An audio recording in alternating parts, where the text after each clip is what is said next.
Welcome to My Trauma's Chronic, but I'm Iconic, where we dive deep into the pressing issues shaping the landscape of education today. I'm thrilled to have you join us for another insightful episode, where we'll be exploring a topic that lies at the heart of creating inclusive and equitable learning environments, safeguarding global majority children. In today's episode, we're privileged to have Nicole Bailey, an esteemed assistant head teacher and a BAMEed West Midlands hub coordinator, as our special guest. With a wealth of experience and dedication to promoting racial equity and mental health in schools, Nicole brings invaluable insights that promise to spark thought-provoking discussions and inspire meaningful action. Throughout our conversation, we'll delve into the challenges faced by global majority children in educational settings, examine strategies for fostering racial equity and mental well-being, and explore the pivotal role of collaboration in creating positive change. So whether you're an educator, a parent, or simply someone passionate about creating a more inclusive world, I invite you to join us on this journey as we shed light on the critical issues impacting the lives of students from diverse backgrounds. Together, let's embark on a journey of discovery, empathy, and empowerment. So grab yourself a cup of tea, get cozy, and let's get started.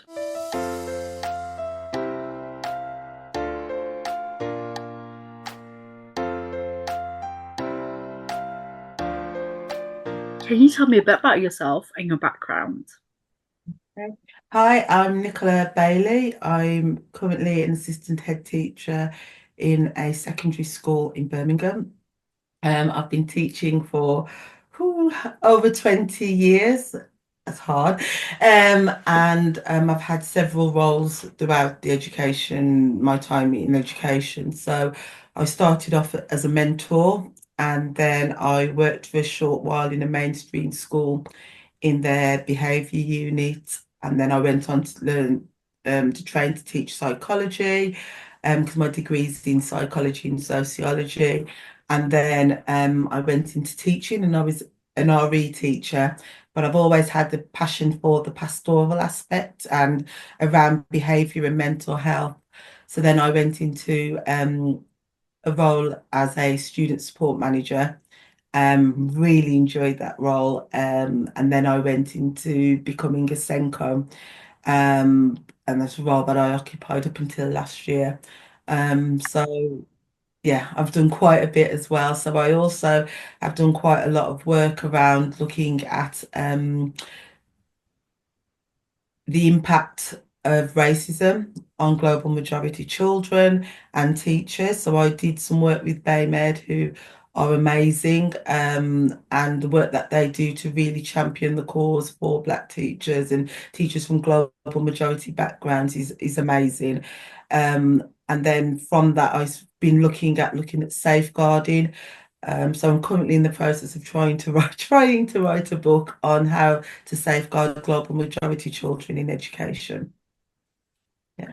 Amazing. Before we move on to the next question, Mhm. for those who do not know what global majority children are, what does that mean? So it's a term that is used where to describe children, because the term BAME is not is used. So some people will feel that the term BAME doesn't really show the differences.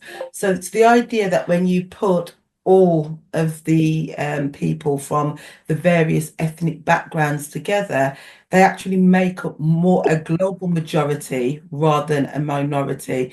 And for years, if you belong to an ethnic group, you're known as a ethnic minority, whereas collectively, you're actually part of a global majority.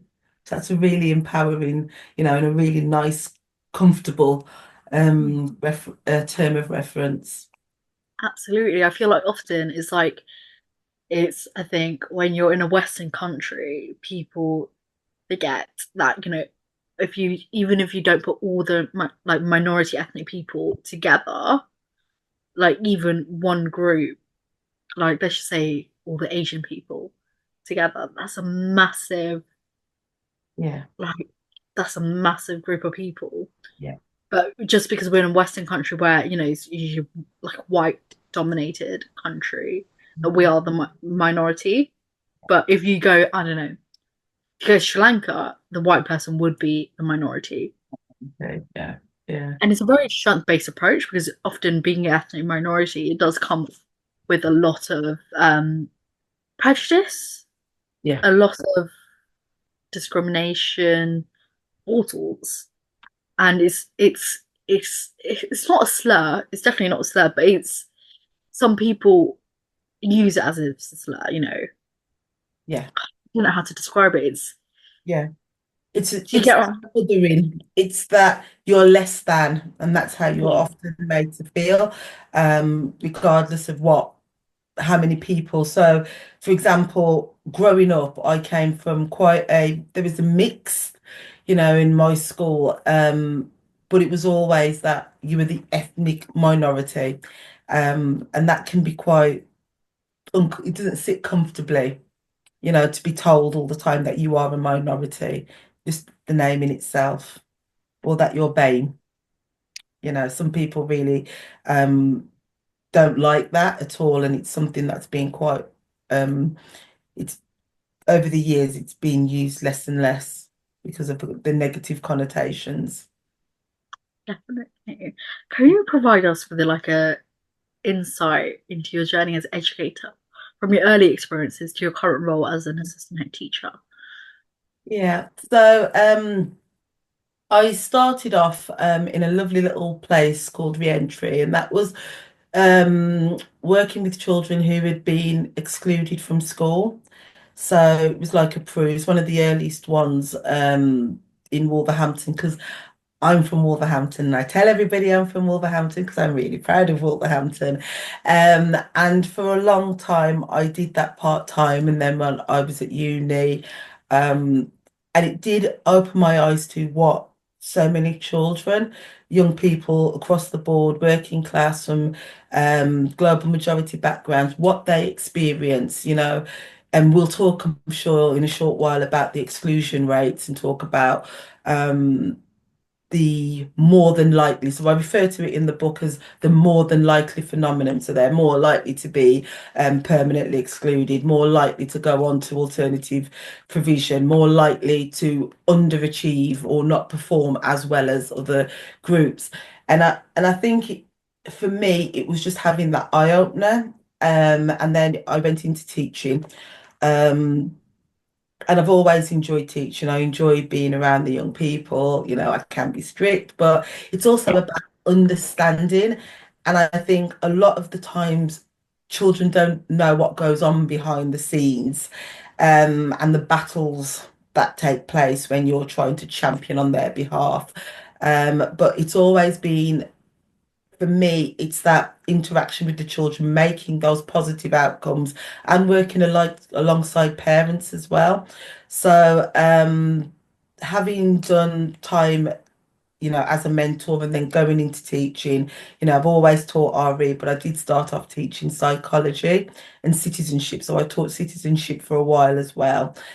Always subjects that encourage people to talk about not just their perspectives, but other people's perspectives as well is really important. Because I just think, yes, we've got maths and English and science, but we need to have that human element in education as well, where we're talking and giving young people that space and that platform to share their ideas, their beliefs, their values, despite what people say. Um, or sometimes as it comes across, that certain values are more important, certain cultures, certain ideals are more important.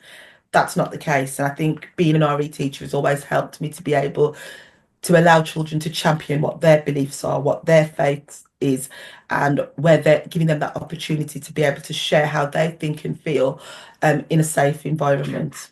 Yeah. Absolutely.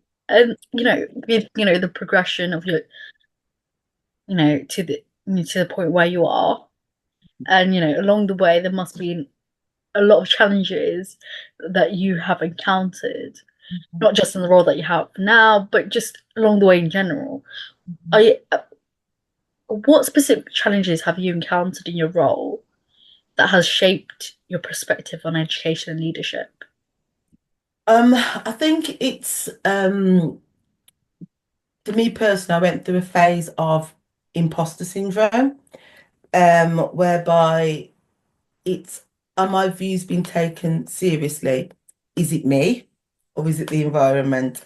And I think that's a big thing where a lot of global majority of teachers, they leave the profession they don't get the promotion in the same way that they see their other counterparts possibly getting promoted, the opportunities, I have been quite blessed throughout my career, but then I also think there are opportunities where maybe I should have been, you know, directed in a particular way, and my career would have probably been advanced a lot more um, if I didn't look like me. And I think that's really important that, it's not a disrespectful thing to say that. It is a reality, and there's some excellent research that was conducted not long ago, and it talks about how the global majority teachers, they will come into the profession and they will go to middle leadership really, really quickly. And then they will be stuck almost at middle leadership. And that will go on for a very long time. And to move to the next stage where you become a senior leader is so difficult. And I remember looking at that and thinking, wow, that is actually been me. So within my first year of teaching, I became a middle leader. So I became I trained, and then I had my NQT year, or ECT now. And then the next year I became the coordinator of RE. So that was a really fast progression to a, middle leader. But then I stayed there for quite a long time. And then I made the next step to assistant head teacher, and I've remained assistant head teacher. I've been for a few roles and interviews, but then at this moment,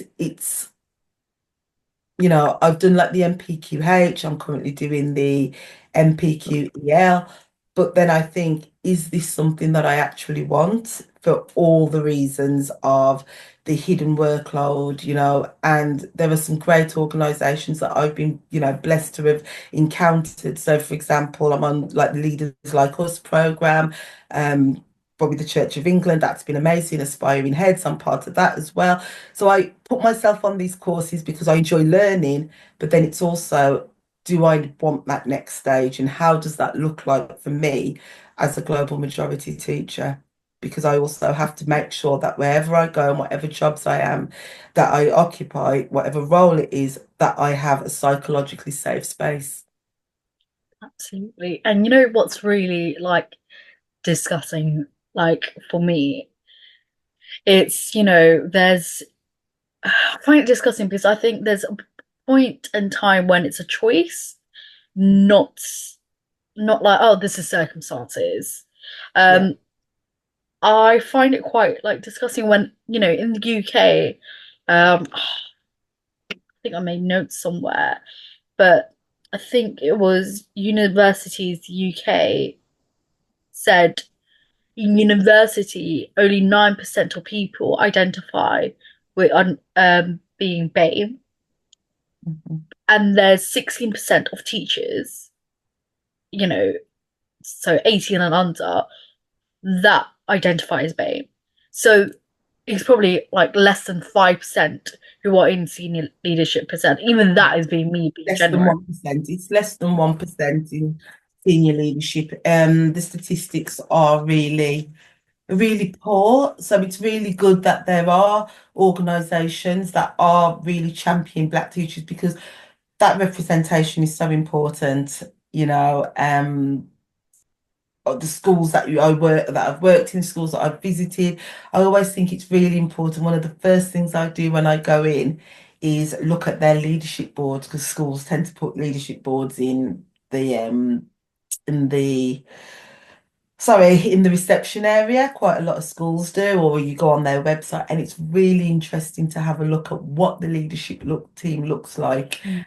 Because that representation is important. The amount of times that, I've had people speak to me and I'm like, I'm an assistant head teacher.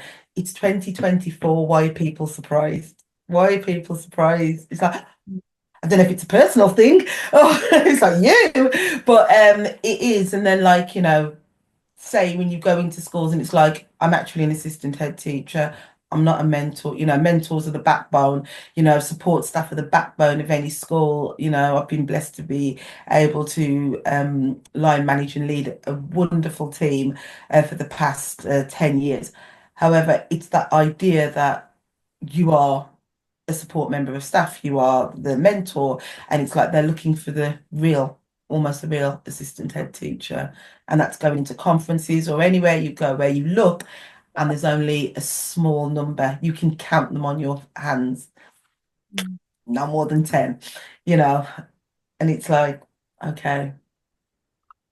I think often when I think I think it's they don't expect people that look like us to be educated. It's like, and they associated us with, you know, being uneducated. They're so yeah, uneducated. They're unruly. They're unable to, they're probably gone to other like wrong parts of lives. And I feel like, when they meet us, by the expression, you can tell what they're thinking without them having to verbalize it. And you know what? For me, sometimes I'm like, for example, like I've had people like quite recently question, what I do with my organization because of the way that I look. And I had some intellectual questions about my intellectual capacity. And I'm like, if you spent half an hour in my role, you would not be able to do it. And sometimes, if I was, if I could put in my head, I have a much ruder version of that. But if I could say that to the person that's, questioning my intellectual capacity without stooping to their level, you know, um, they wouldn't even, even last 30 minutes. Yeah. And I think It's that's the big thing.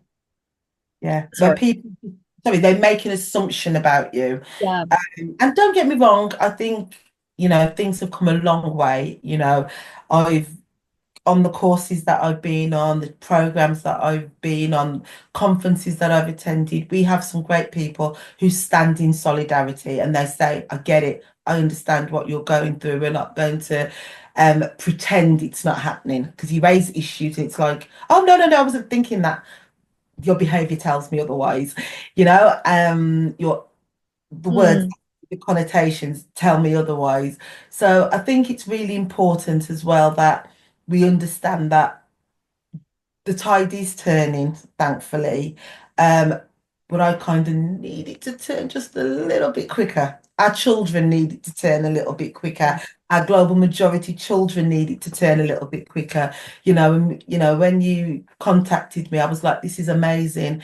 It's actually giving global majority people a platform where they can speak about issues that are real to them, to their mm. community and to the people that they serve. So, I am a public servant. I'm there in my role. I serve my children, I serve the community, and I think it's really important that I have a say about what I see, what my family, what my children see. Um, and it's not dictated to by other people who don't understand. Absolutely. I feel like there there is so much, barriers, and that one person is just adding another barrier. And it's just like you're not thinking of like, long term. Yeah. And I think people are just worried about there and now. I'm like, but by the time there's a small significant change, it's significant enough, but it's still small. Mhm. Your children are going to be adults. One thing, I'm still, I'm still, doing some of my education now, but I can't attend mainstream education, so I have a tuition agency that comes to like online.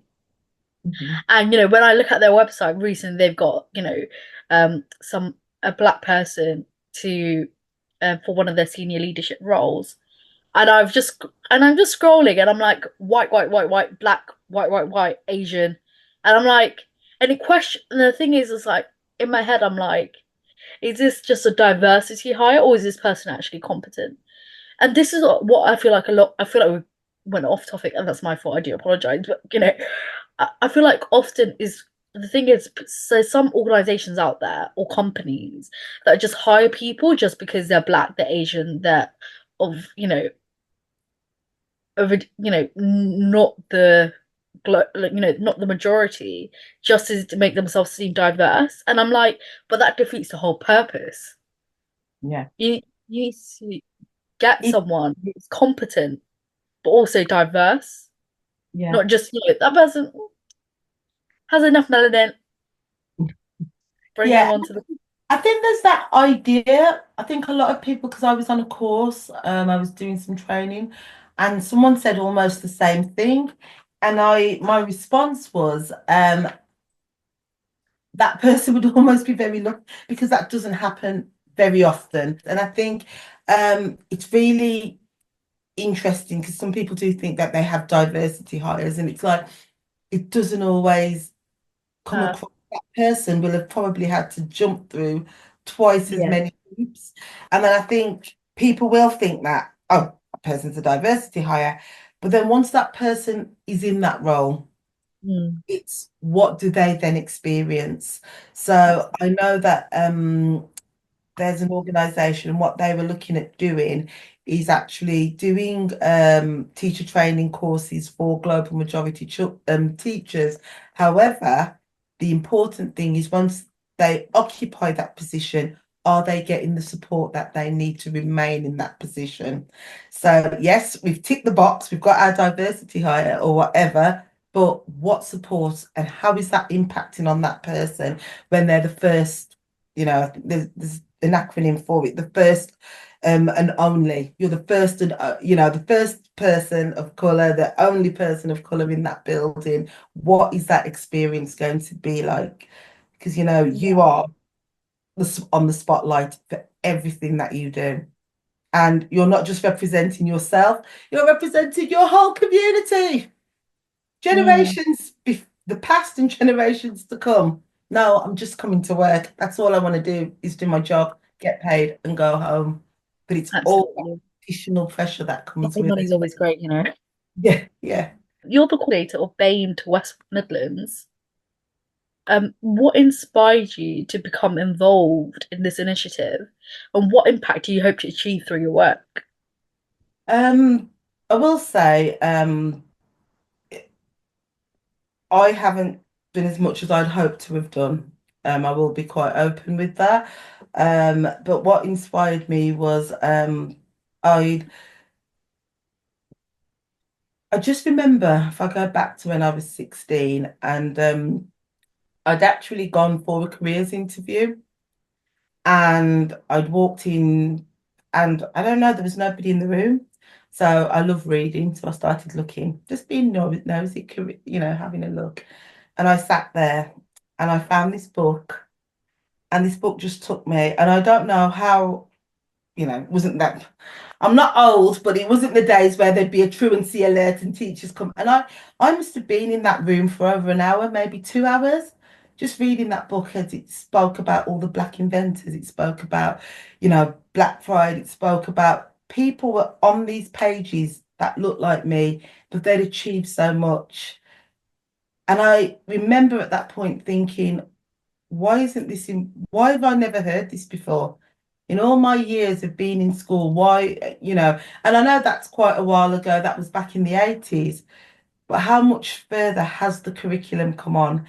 How much further, is it? And, I remember when my boys came home and they said, Mom, today we've learnt about Mary Seacole. And I was like, woo, that's amazing. We have a month, which we are in, Black History Month. Um, but still we're having battles where books are being read in schools with the N word in there. Mm, Regardless of what people say, that still is happening. We are still taught about the transatlantic slave trade, and it's not in a way sometimes that you've got a child there who is being ridiculed almost based on this unit of work. Where's the sensitivity? Have you talked about the kings and the queens and the fair? What does your curriculum look like? And I think for me, it was like, how can we get into schools? How can I support other people? Sometimes I feel like, oh, well, I'm coming to the end now. I'm winding down in terms of my career and what I want to do. But then there's that passion that says, well, actually, no, and if you're going to talk about things, these issues, you kind of need to be in there and doing something. So that's why I started. And unfortunately, like I said, I haven't done as much as I'd wanted to, because then I've gone through, this is me being open and transparent. I went through a phase of imposter syndrome where it's like I want to talk about these things, but I don't feel I can talk about these things, um, because there's people out there who, there are some amazing people who are doing some excellent work, you know, um, and you can find them on LinkedIn, and and the things they do. And I just thought, I can't talk in the same spheres as these people. They are amazing. So I have retreated a lot over the past year or so, and like work has got on top of me. But in terms of just trying to say, do my little bit, I still want to do my little bit, because we need people to speak out. We need people to champion. If somebody wants any advice, phone me. I'm on the other end of a phone. I'm also looking at changing my role slightly so that I can do the things that need to be done. Yeah. Amazing. Sorry, long answer. No, it's just I think it's it's it's amazing to hear like honesty and transparency. I think, that's one thing our podcast thrives on, and here it is nice. I feel like yeah, trust me, it's engaging. Trust me. I wouldn't say that I have ADHD. My attention span is very limited. So it was engaging is engaging. And I've met amazing people who are doing some amazing things. And I think, they're writing books, they're doing PhD, and these people are trailblazers, like the BAMEed network team and the founders, they are doing amazing work, diverse educators, like aspiring leaders, the Church of England, and it's like these people are leading the way, and they need people to support what they're doing, because they are making a difference. But also, we need now to start knocking on the doors of government and saying, what are you doing? These things have Mm, been happening for years, and these people they're pushing the boundaries, and I think it's 2024. These conversations are still being had.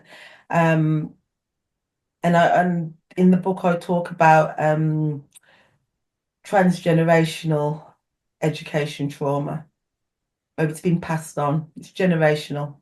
It's happened to, your grandmother, your mother. Now it's happening to the child. These things are being passed down from generations to generations.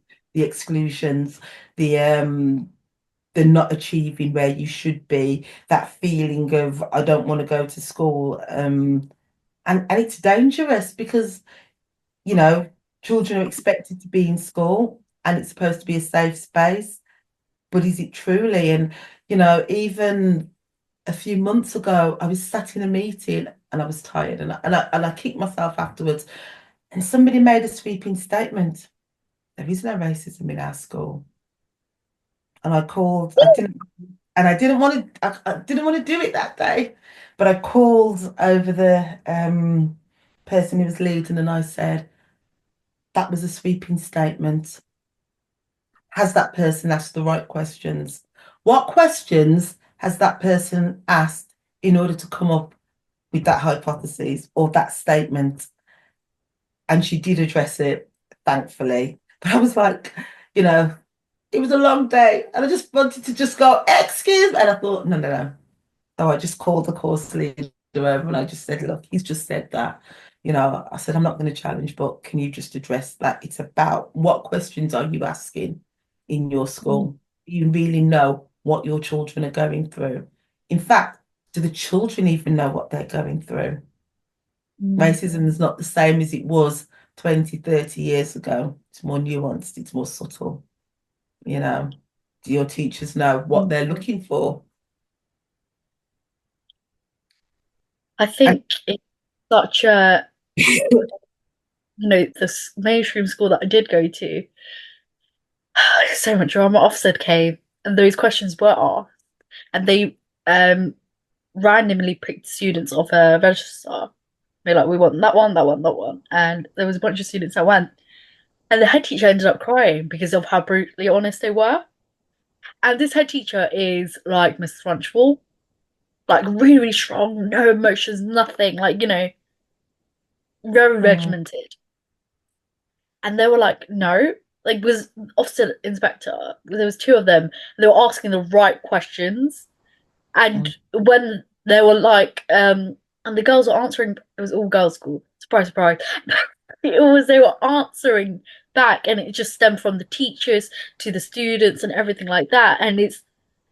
And I think when people want to brush things under the rug, they don't understand the impacts yeah, of that it has. And it was a white woman that was running not the country at one point as well, but like the running the school, and I think and all the SLT was white as well. And even though there's quite a few, like I think there was good 40, 50, but nearly I think it was 50-50 of, um, you know, BAME individuals as well as those who are, Caucasian. And it was,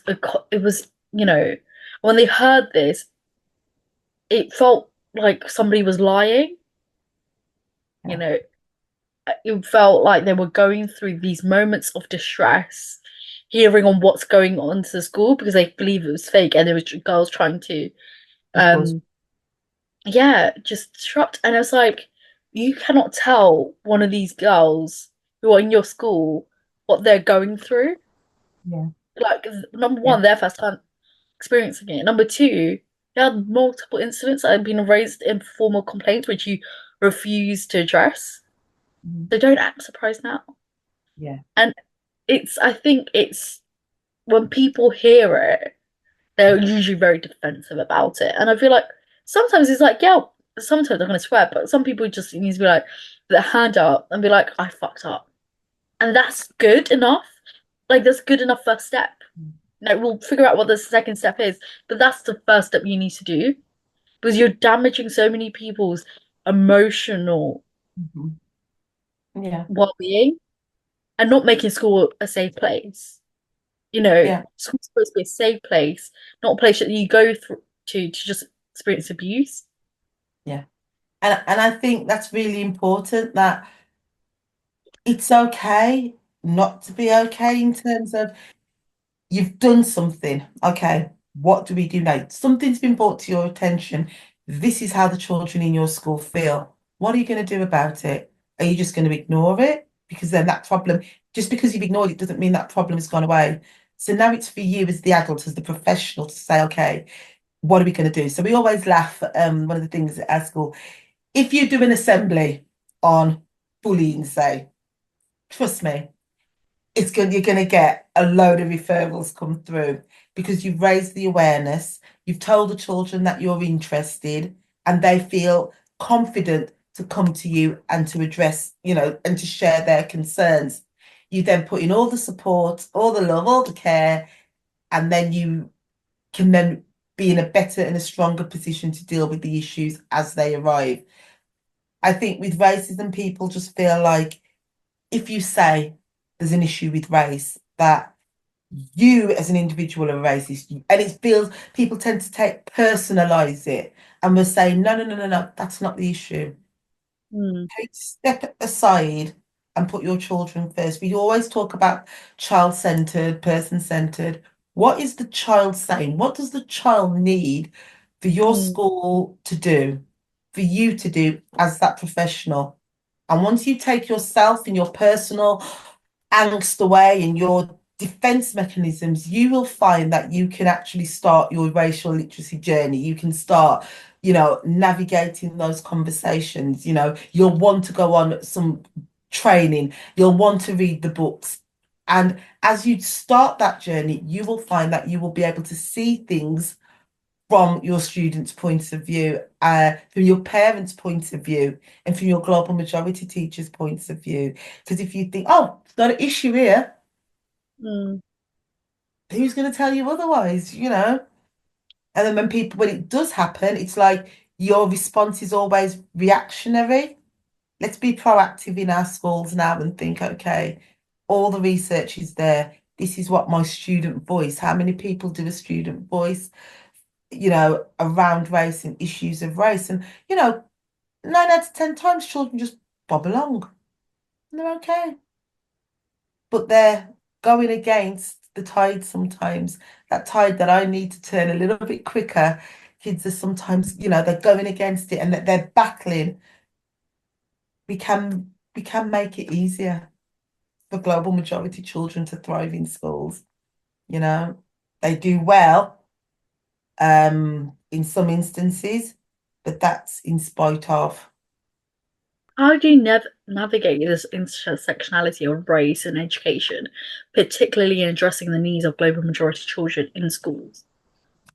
Um, I think it's really important that there is a voice, and this is why your representation is really important, that you have, global majority teachers, lots, that represent and that the children can go to and they can share things, sometimes they say things like, and it's like, yeah, I understand what means. In certain instances, that's really important.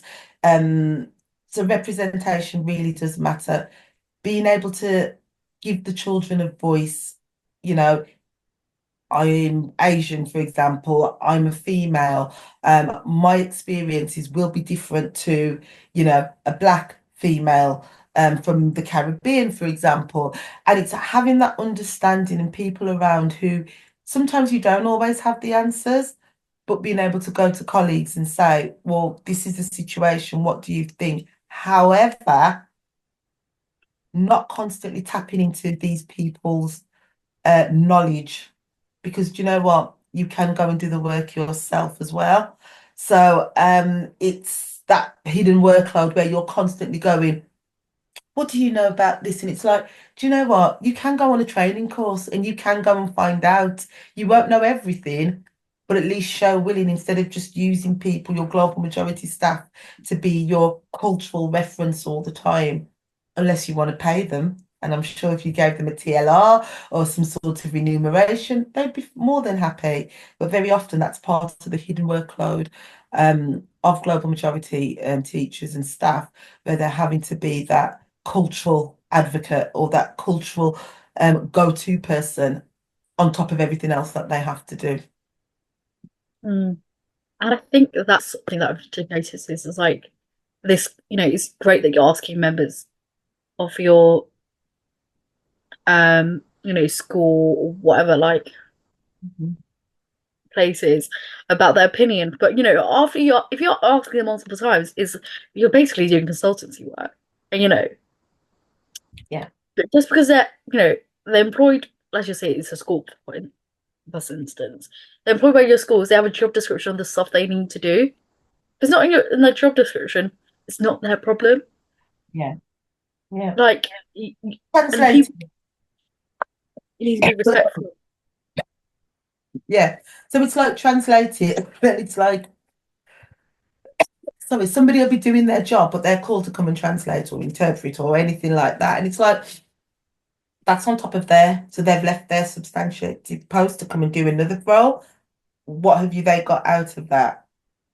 You know? Mm, And people will just do it because they're doing it for the kids. Because, like I said, I'm thankful that, teams that I've worked around and my colleagues, that everybody chips in, but then it's like, come on, where's the remuneration for certain things that need to happen? And that's not saying that's my school, I'm saying in general, in education, where people are having to do additional duties to close the gap. Just go online. You can buy in services for interpreting. There's so much more you can do rather than just assuming, oh, that person speaks a particular language. We'll just get them down, stop everything because we need someone to speak the language. You haven't been proactive. You haven't thought about it. yeah, I feel the same way when they use children or young people to do that job as well. And I'm like, And people just great. do it. But it's like you can buy services. You can buy into translating services. Why haven't you? Why Mm. haven't you? It's not important. Okay, so if that's not important, then the communication between you and the parents. So you're saying in one sense you want parent partnership, you're saying in one breath that you want parents engaged, but you won't engage or you won't spend any money to have those services so that when Mm, parents do come in, there's someone on the other end of the phone that can do that job for them in a professional and a courteous manner. absolutely. Um, in your opinion, what are some of the most pressing issues facing global majority children in today's educational landscape? And how do you think, what steps do you think, as individuals, as, you know, there's three parts to this question, as individuals or as organizations and government need to do to address these significant issues that we're having? Yeah. It's going to have to be mental health. So you've got mental health and your safeguarding. Um, the mental health, global majority children, especially from Afro-Caribbean backgrounds, they will tend to SEMH. You'll find them improves at you know, more than like that, more than likely phenomenon, more likely, six up to 6 times more likely to be girls. I think the research were to be excluded. So for me, it's that mental health where something's happening. Something's happening, especially when you see that from that transition stage from primary to secondary. So you'll have these children who are overachieving, they're doing well, they're thriving in schools, they then come into secondary, and wow, it's just a different experience. And it's are we being nuanced enough when we're looking at the impact of racism and institutional racism, structural racism, and how that impacts on the mental health of global majority children. Things like colorism, where a lot of schools or staff don't even understand it, and they're like, oh, well, they're saying the N-word to each other. Do we know what colorism is? Do you know the roots of colorism? Do you know how that can impact on a child? And I think because there's not enough training, there's training out there. There's, like I keep saying, there's some amazing people doing some amazing work and raising that awareness. However, budgets are causing that issue where it's like, well, do we want to go down that road when, we've got to get a progress 8 score? We're trying to chase this perfect progress 8 score and we're going to pull these kids along. And it's not being disrespectful to my colleagues at all because I get the pressures.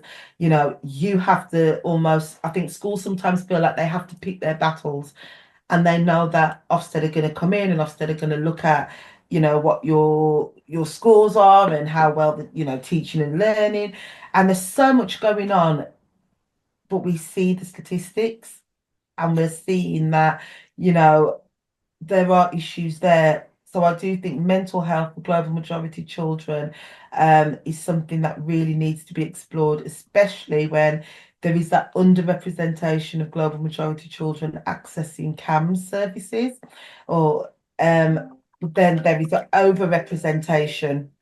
There is an overrepresentation in adult mental health services, and I think one of the things is we know that um mental health, is it 1 in 4 or what, 1 in 8 mental health, no, 50%, sorry, mental health disorders begin before the age of 14. Sorry, I'm getting all my statistics all mixed up. I shouldn't have gone there.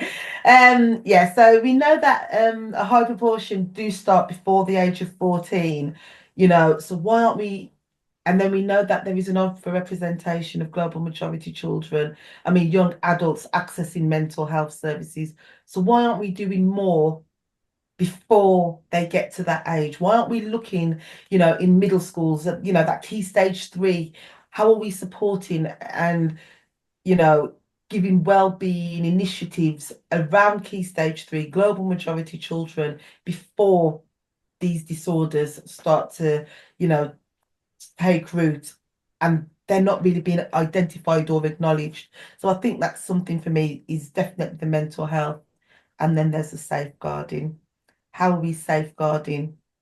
for emotional abuse within schools? How are we, coming against the social issues? And I think the safeguarding one is the bigger one because we're not acknowledging that for some children, schools are psychologically unsafe. Absolutely.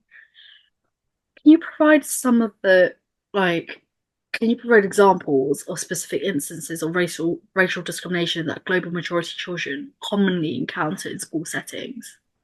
Um, I think everybody always goes straight away to the name calling because I Mm, think people just automatically, it's racist if you've said the N word. And I think it's almost like people are comfortable with that because they can then say that definitely that's racist because it's there.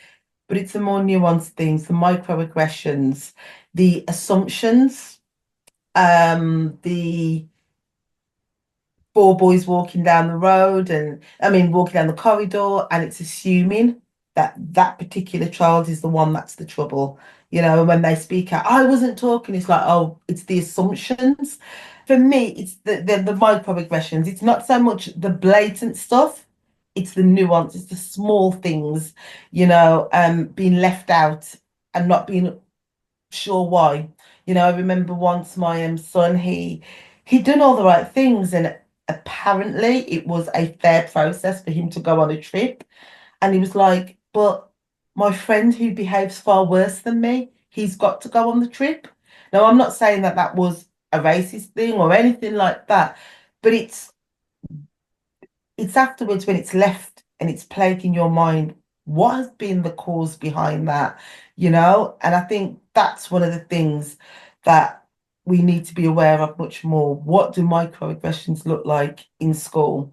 You know, um, Hair's a big thing as well. So, how can or how should global majority children be wearing their hair? And, national dress, for example, we're not saying, there's a school uniform for a reason, but, how are schools making sure that people can feel included?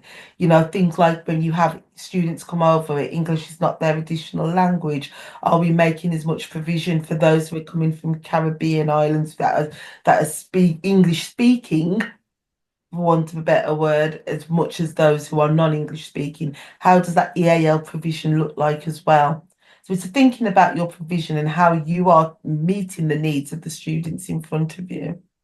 how do stereotypes perpetuated in educational environments, whether it's through, microaggression or, other forms, affect the academic performance and self-esteem of global majority students?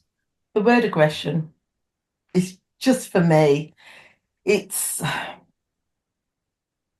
it's aggressive behaviour. Is it aggressive or is it frustration? I don't Mm, know. You tell me. And I just put it back out there. Is it aggressive or is it frustration? Does that child need anger management? Or do they need someone to listen, someone to actually put the provisions in place to support them? Which one is it? yeah. You tell me, you're the professional, and very often it's just asking that question, um, which is really difficult because, nobody wants to do the wrong thing by their children in their care. But Mm. we do have to ask the questions. Definitely. I think when I was younger, I say that a few years ago, I think when I was younger, I'm so young, like I used to say, when people are like, you're being aggressive, you're being this, I'll be like, if you want to see aggressive, I'll show you aggressive. And that's exactly what we get. You're going to call Mm, me aggressive. I'm going to be aggressive. Kids have a fight. Kids have fights. You know, you've just been called a racist word. Another thing for me is this restorative conversation. So you've just been racially abused. You've kicked off. You don't kick off. You have to remain calm. And I'll talk a bit more about that remaining calm in the face of adversity. Um, and then you are put into a room with somebody who has just racially abused you, who's called you a derogatory name, mm, and you have to say sorry, and they have to say. So I have to say sorry because you abused me, and then I've reacted to it. Because mm. obviously there is a correct way to respond when you've been racially abused. I don't know what that way is, but Apparently there is a way. Because fight or flight, sometimes you just go. Um, and not every young person knows how to handle that situation where Exactly. that word lands and you're like, what? And then you respond. And I'm not advocating violence in any way because no, we don't want our young people doing that.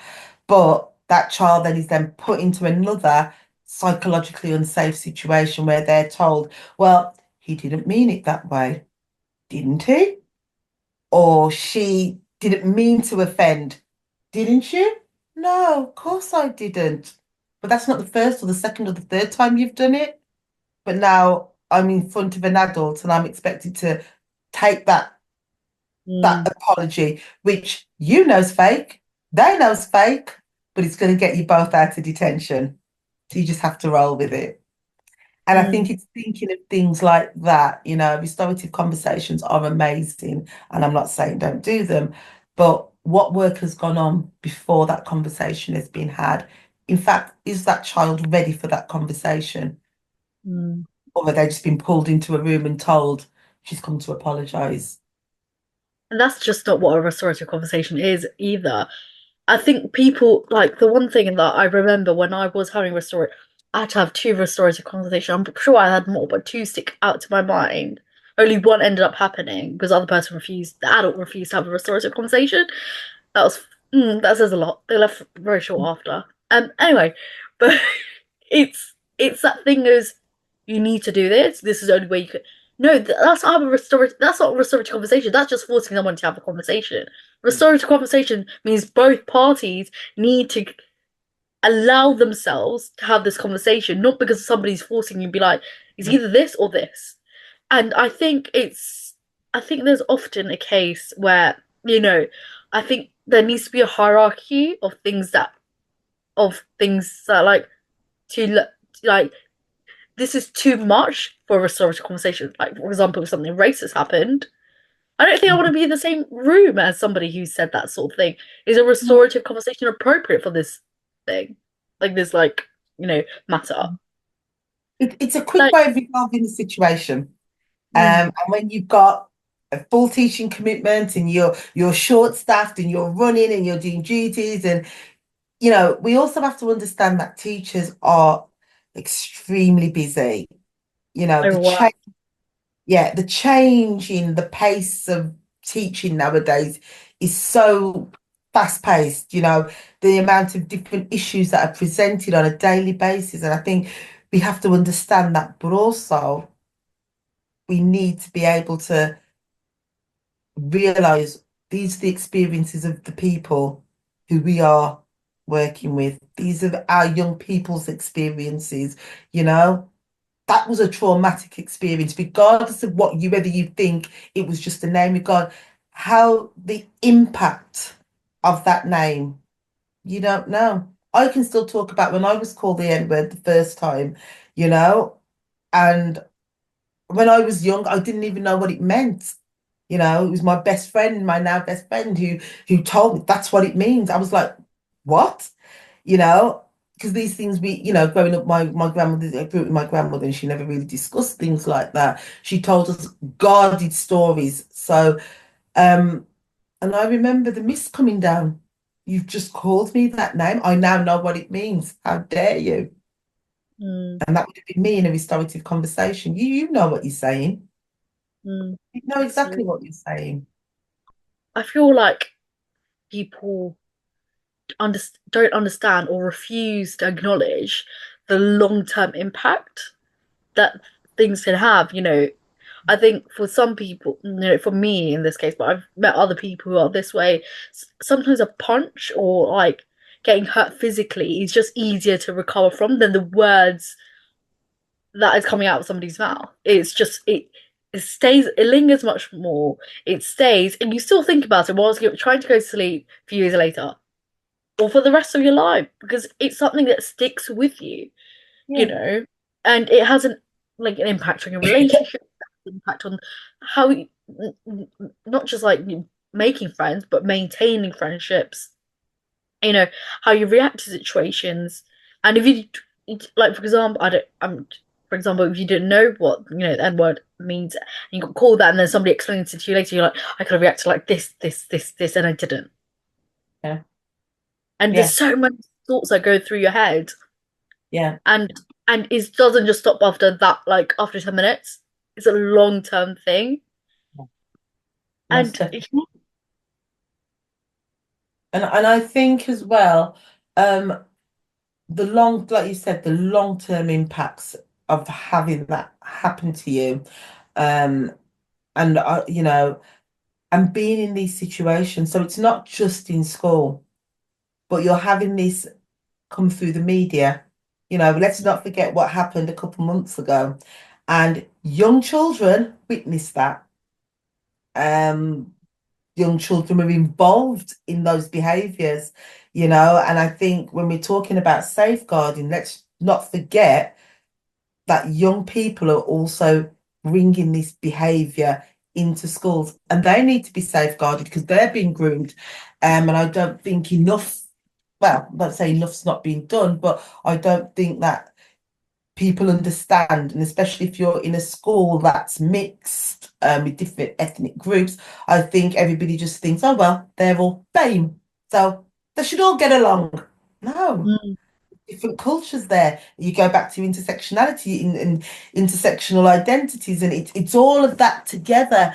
And if there aren't systems in place, if there aren't policies in place, if there isn't people who understand and who are there, not as an add-on, but that's their role to bring um that awareness, to raise that awareness, to safeguard, to be aware of the mental health.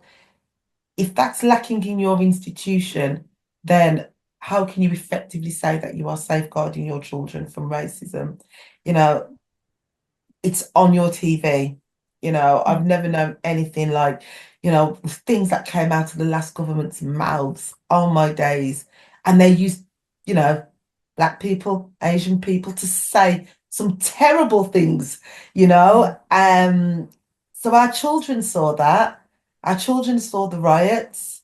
Our children are stopped in search. You can't do a podcast or a session on safeguarding global majority children without referencing child Q. And it's like, how was that able to happen in a school? But it did, and we need to think about how are we safeguarding these children because something's going on because the statistics, I can't get the word out, the stats are there. So what are we doing? And we can't keep saying it doesn't happen. It doesn't happen, not in my school. The idea sticks and stones may break my bones. Well, we all know now words do hurt. So what are we doing? And some research that has just come out as well. Well, it's 2 years old, 3 years old now.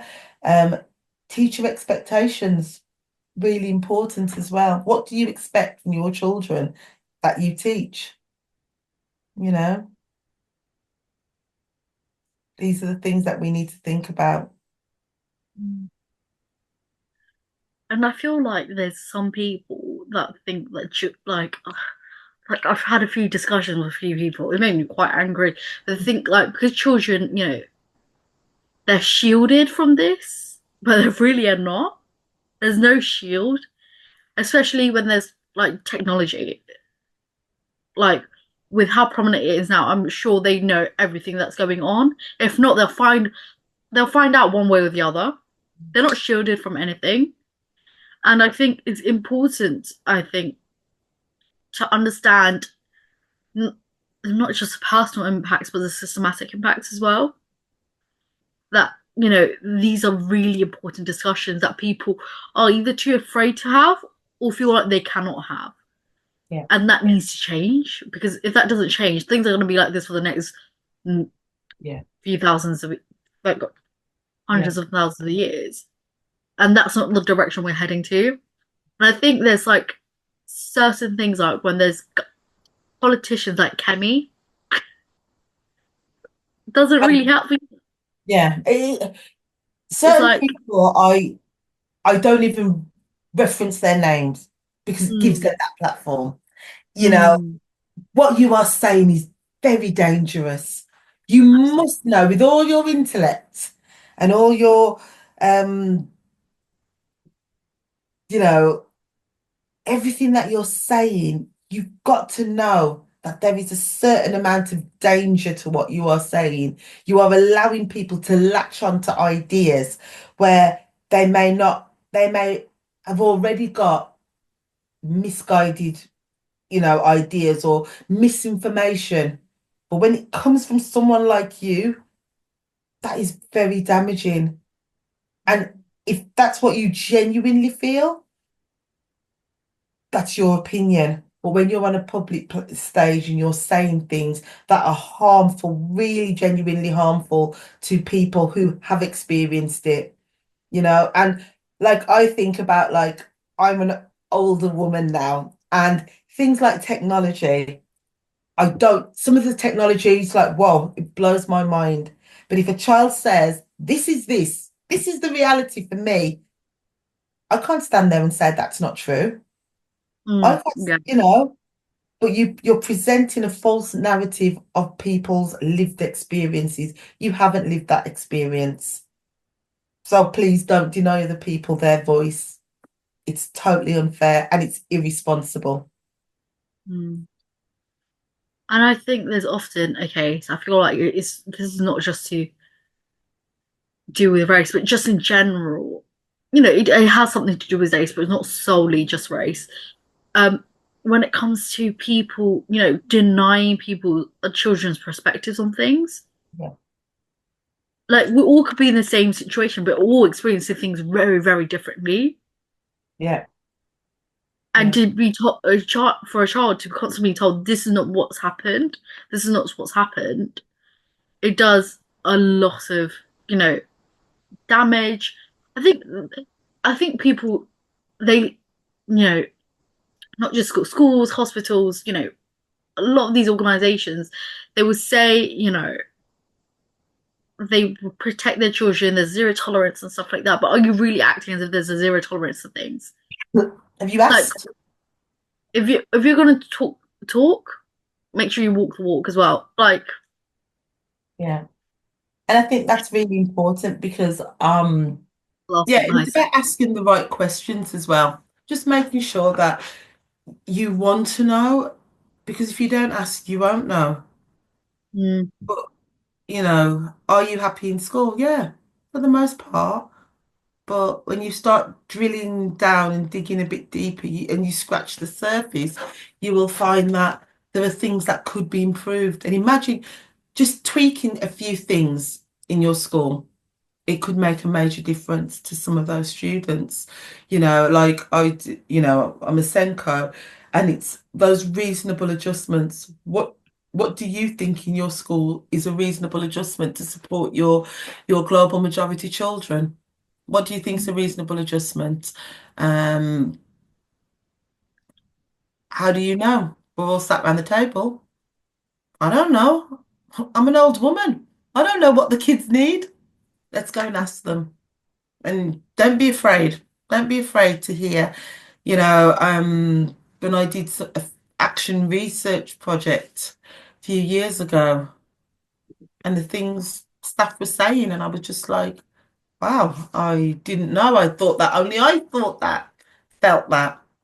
And it's like, no, inside and outside, because we were talking about what happens outside of school, what kids see and what they're exposed to, and then they've got that in the back of their heads, and they're navigating through a really difficult time. It's bad enough with adolescents, but having to navigate all the things that are coming through the TV when you're going down the street and you've seen your friends stopped and searched, you've seen people in your community, arrests, you've got lots of other things that are unsettling and troubling, and you're trying to navigate through all of that, and then you come to school and you're supposed to just take it all on board.